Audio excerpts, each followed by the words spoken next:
Gnowbe for now more than a year or so, kind of.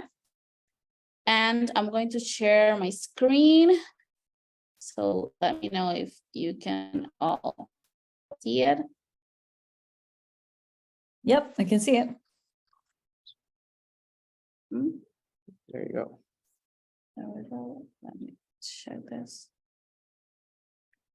So my name is Pura Martinez. I am the Chief of Party, aka Project Director of the USAID Higher Education Partnership Activity. Here with me, I have Gabriel Martinez, who is the Monitoring, Evaluation and Learning Specialist.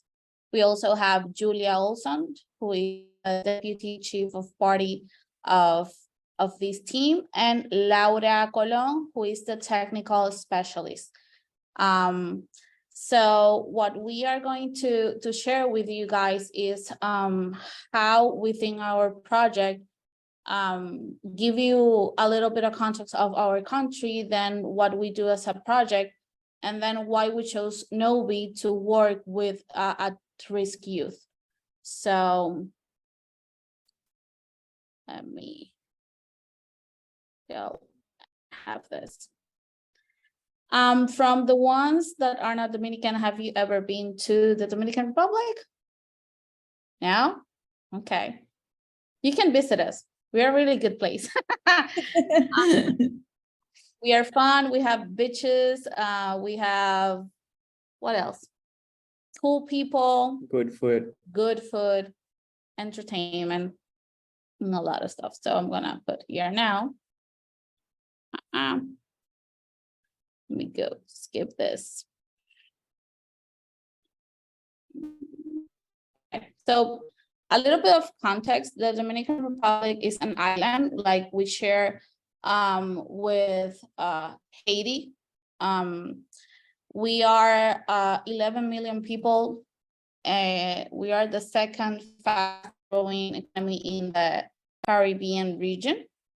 And we are an upper middle income country. Our current situation, like since 2022, 2023, after the pandemic, it's that even though the country is growing, there is some inequality, like the high levels economic incomes are really sectorized in some part of the countries. We have some regions that are really poor and don't have access to education or even basic needs such as housing or food. The education sector, sadly, even though the country have put a lot of effort in making it better, but the education sector and system and ministry is continue to struggling in the performance within the region. We have lack of access to secondary education, and it's even worse in higher education. Our programs within the whole country are not standardized, or maybe are not inclusive, like they are made for the higher achiever of the population. If you have like a population that maybe is resilient, but doesn't have like the academic resources to study, that population is left out just because they don't have a 4.0 GPA to access higher education.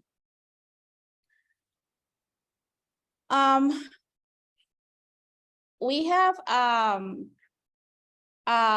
maybe 15%, I think, of the education that doesn't have that don't access to higher education. And then we have from the highest income population, we have a lot of people that access to higher education. So here we have like a dynamic question for you guys.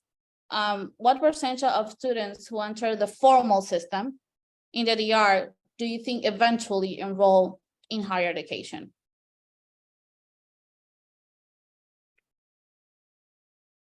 What do you think? I don't know if I have a chat here, but I'm not seeing anything. Maybe 15%? Don't know. That's- I'm just guessing. Yes, you guess right. Whoa, that's crazy. 15% of the whole population. And before, like maybe 5 or 6 years ago, the population that enrolled formal system were males, that they were, because women are supposed culturally to stay at home and take care of the house. And now that is changing, and Gabriel later on will explain how that mindset is shifting.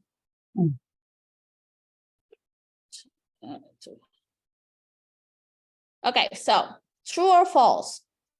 6% of the university students in the DR belong to the lowest 20% of the income distribution versus 45% belonging. What do you think? Probably true. It is. Sadly, it is. My goodness. That's Mm. crazy. Mm. One in how many students who took the college entrance exam? We have an exam called POMA. Julia will talk about that later. Do you think did not pass? One in how many? 1 in 20, 1 in 10?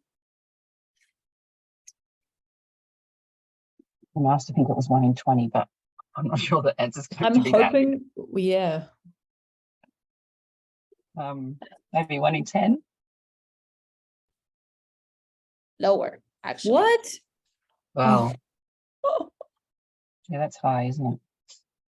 Wow.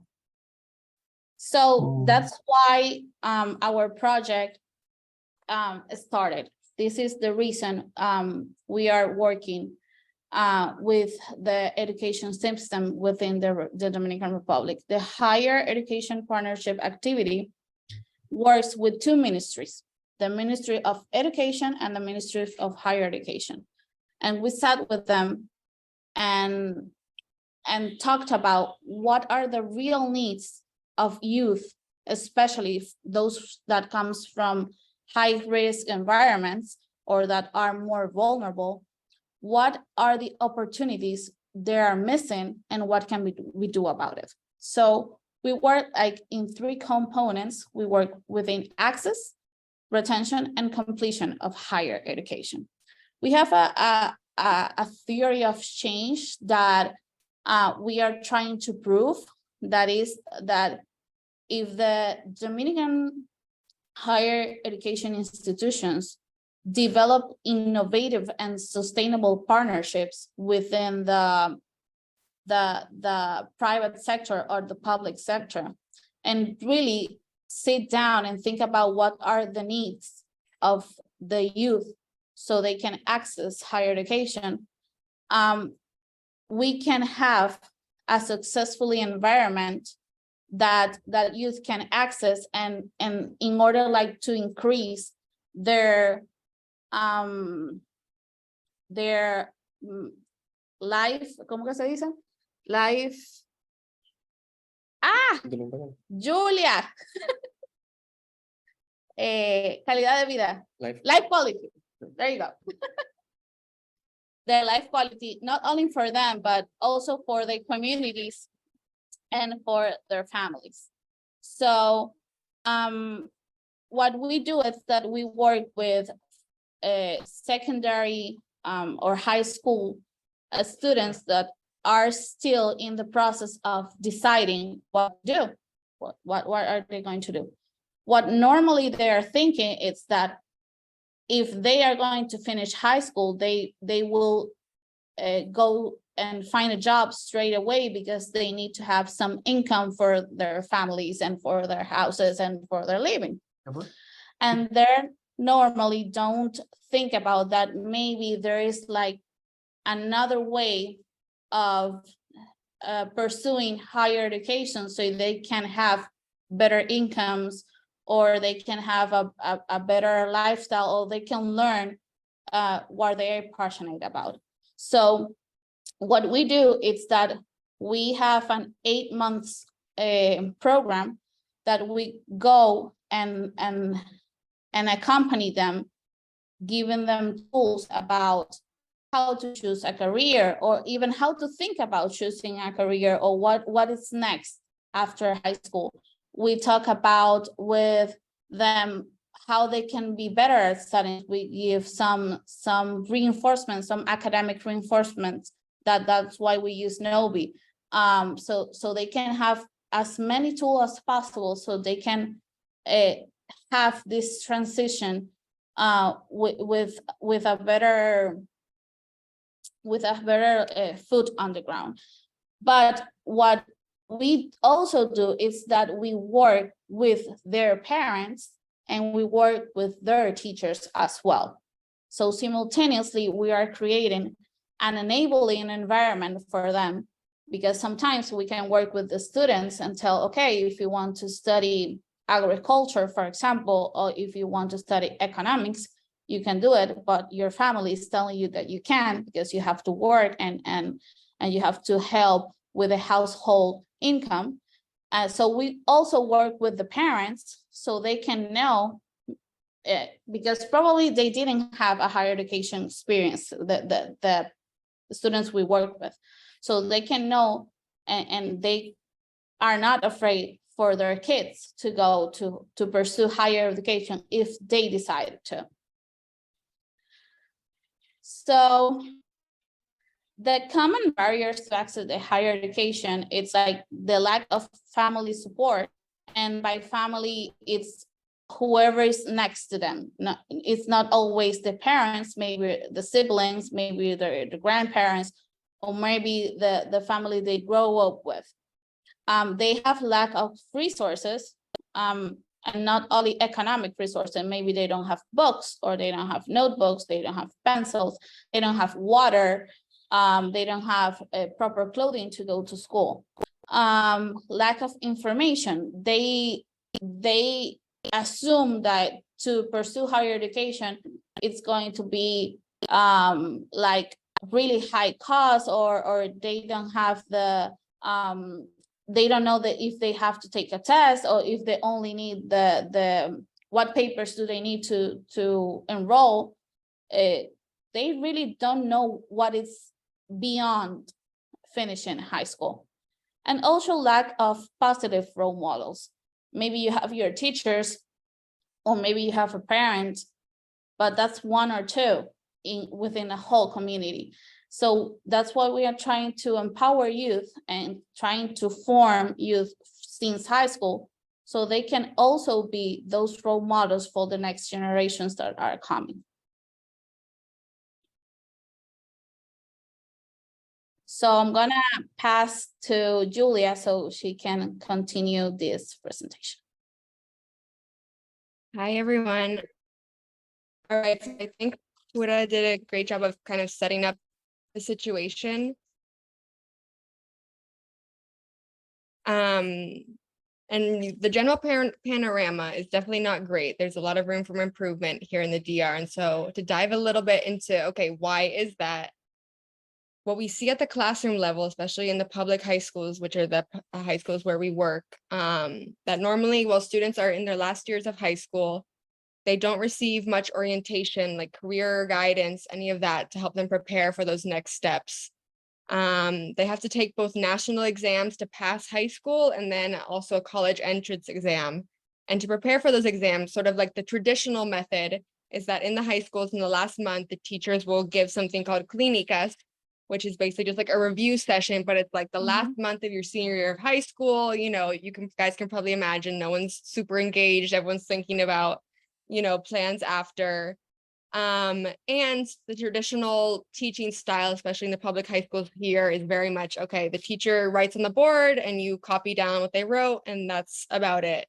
So in our bridge program, which is the program Pura mentioned, that we work with students who are in the last year of high school, one of the main priorities was finding a way to give those students, you know, we can't change the whole education system in one day,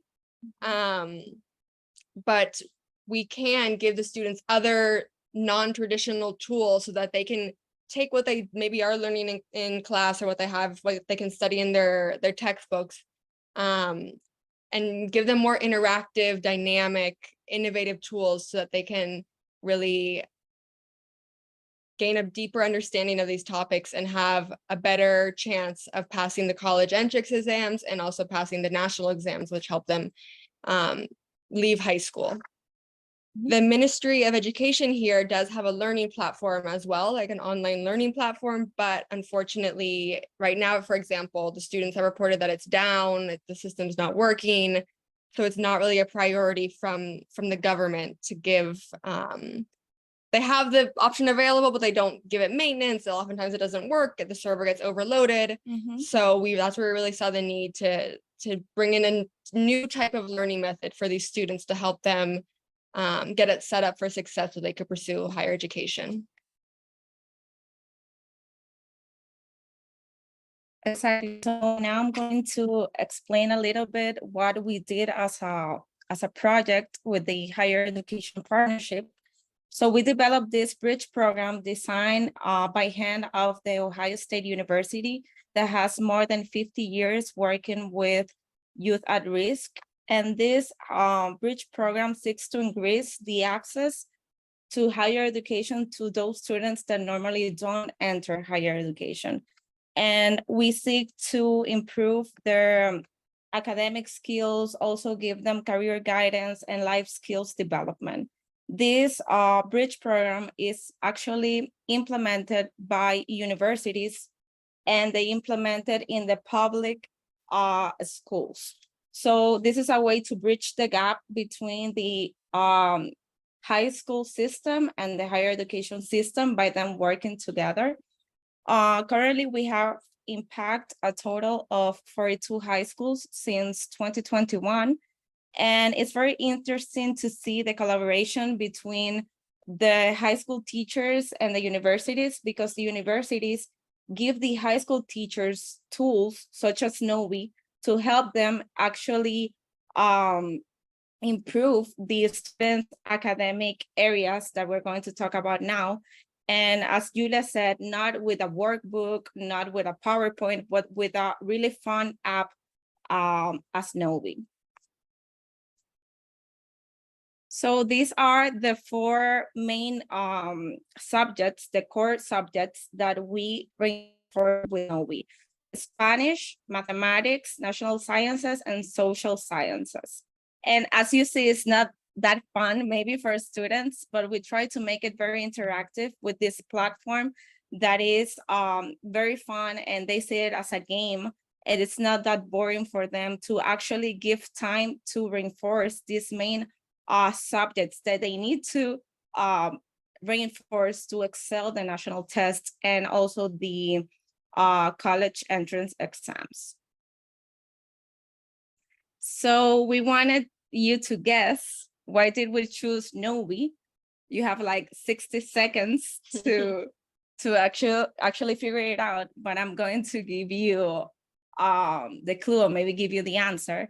We chose Gnowbe because it's a mobile-friendly app, and actually you can use it also offline, and that was very important. It was a deal breaker and a game changer for us, because our students normally don't have access to internet, and they normally don't have a laptop or a computer where they can be using a platform that is not mobile friendly. So they normally have a friend, a neighbor, their parents have a mobile where they can actually be reinforcing these areas that we talked about. So yay, you did it.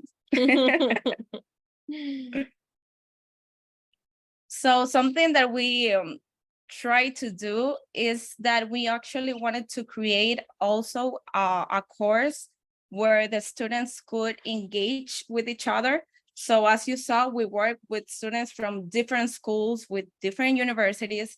So we wanted to create an environment where they could interact with each other and learn what to expect of higher education. And they could learn tips on how to navigate through university life. So that's why we created this student community environment and course that I will say that it was the most successful one and the most fun one for them to be learning these tools and also receiving this career guidance that they needed.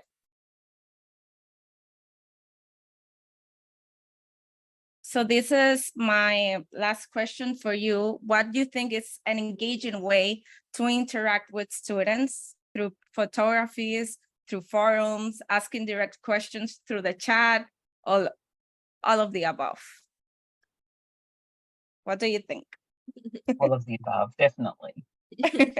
Yes, I think all of them were very fun, and I think it was very appreciated that the university staff could be interacting with students while they were learning, and they could ask questions even though it was any hour, but when they had access to the questions, the university could give the students the tools to keep going and keep learning. So all of them were amazing.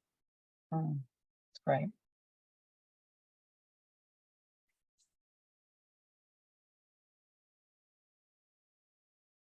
Great. Now we're gonna be seeing some of the lessons learned and some of the results. So as we were saying, we started implementing Gnowbe since middle 2022, and now we are doing the second implementation of the app. So right now we're gonna be seeing some of the results from last year, and also comparing like last year and onto the implementation that we have right now as we are implementing Gnowbe as we're speaking. So only seeing at the number that we had last year we had a total of 575 students approximately, and this year we're seeing a total of 1,423 students, and this number is going up. So we're basically triplicating the numbers from last year to this one. This is mainly because of we're working almost with the same number of education centers of high schools, but we have gained some popularity in the schools, and also the support of the teachers and the two ministries that we're working. We're seeing better results because of that. So we're seeing that's a really big increase from last year. So also okay, on our second year of implementation, we didn't have the opportunity of using Gnowbe as an implementation tool for the academic reinforcement program. So on this chart, we're seeing the implementation of the academic reinforcement, and between the second year of implementation of the project and the third one. So we can see how the percentage of completion change as we implemented the app from 22% to 30%. So that's a really good number too. If you have any questions or any comments, just let me know and we can comment. So this is a really cool chart, because it's comparing the scores in a pre-test and a post-test after the students got the training from the teachers and also did the program in the app. So we saw like an average almost like a 15% increase on the results like prior the academic reinforcement. So that's pretty good.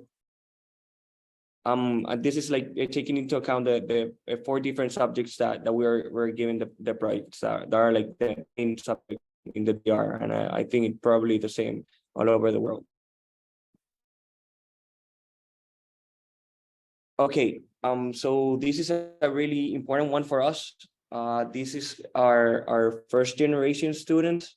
Like to give a little bit more about context, first generation students are the first people, like the first one in their families who are accessing higher education.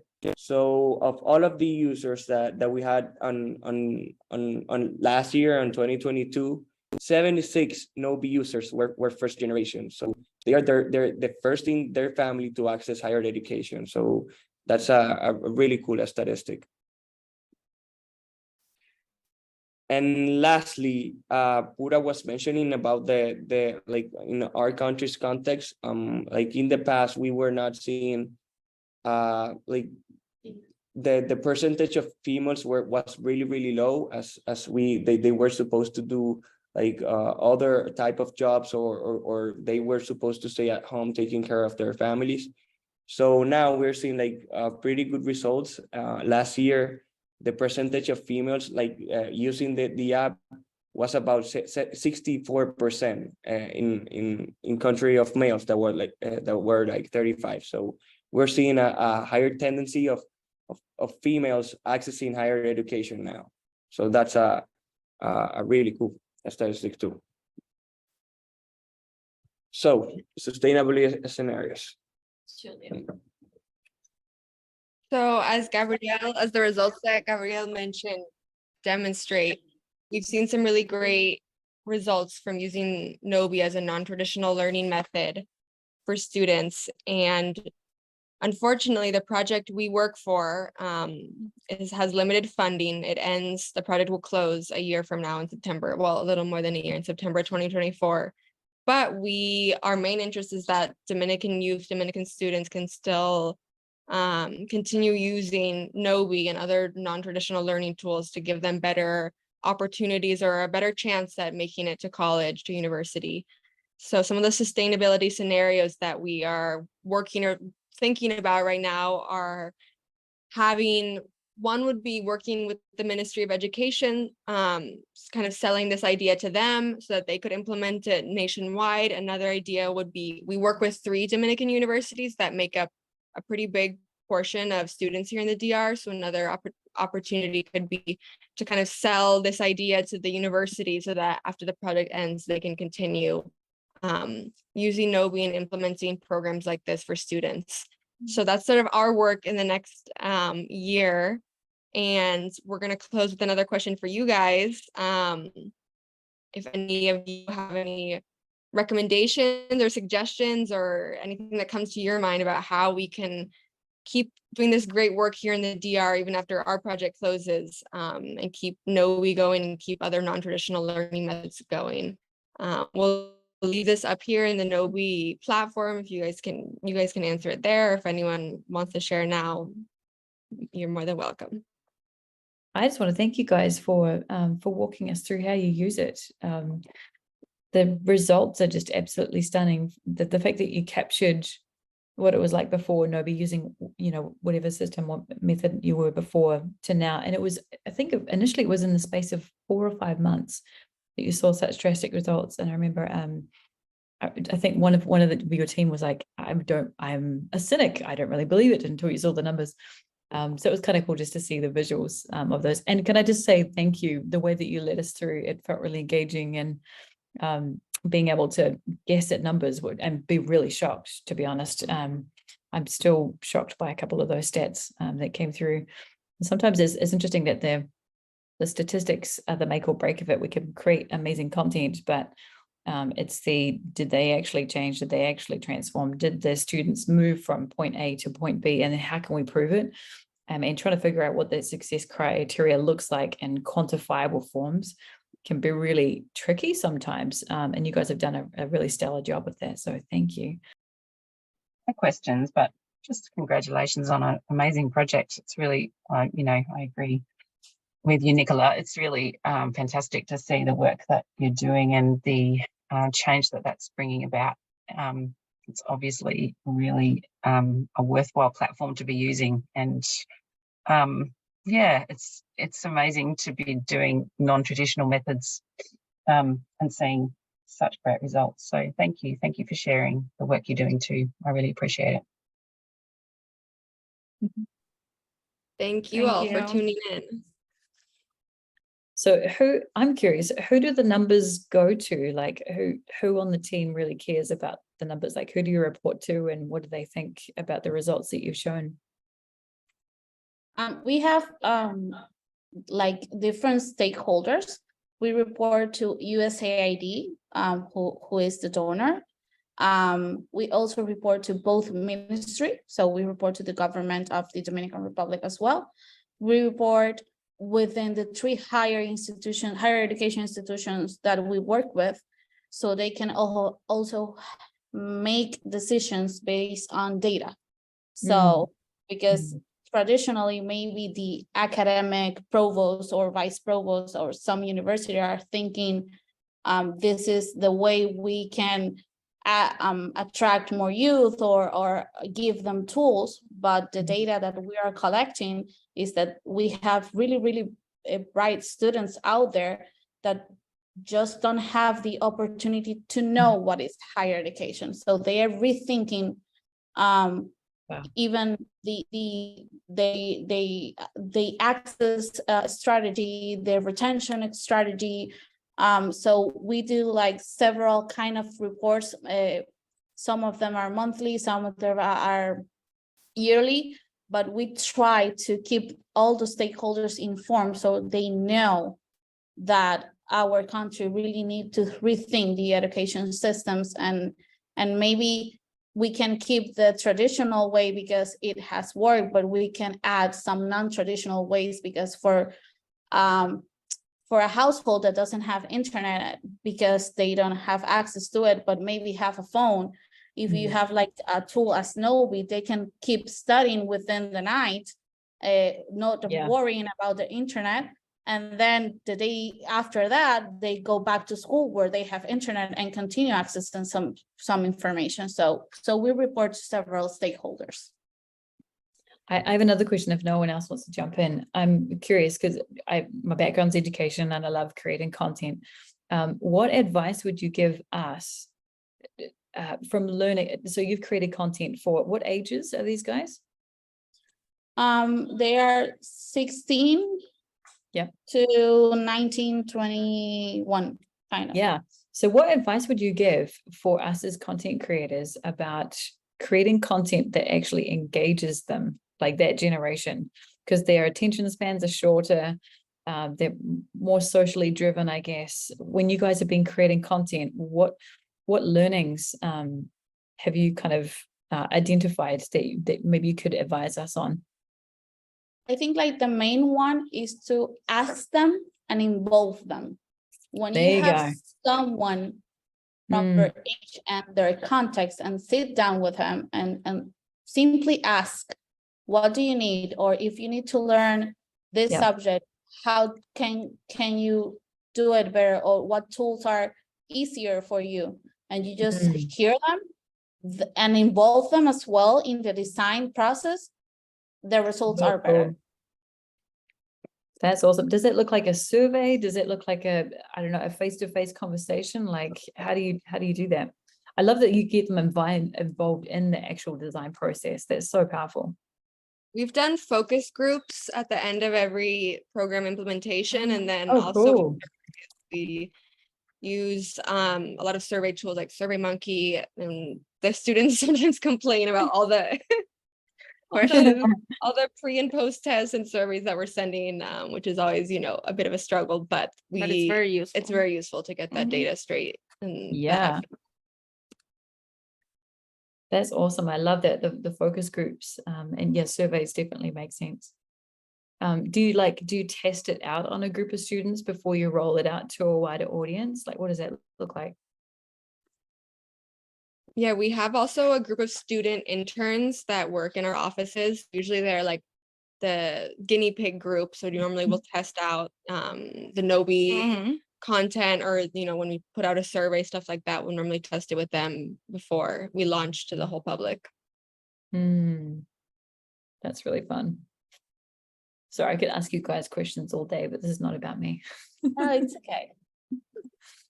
But that's really important. Like within our team, we have like the interns are actually youth that have come from that high risk environment and have entered higher education and persistent, like being resilient, maybe with not all the tools that we give to this group we are working with. So that's why we keep them close, so we can ask if what we are giving them, it's what actually they need. I love that, because the learnings, I mean, at-risk youth, obviously shorter attention spans, maybe less academic. So you're having to work harder to be engaging, keep the learning sticky, keep it short, but yet actually really impactful.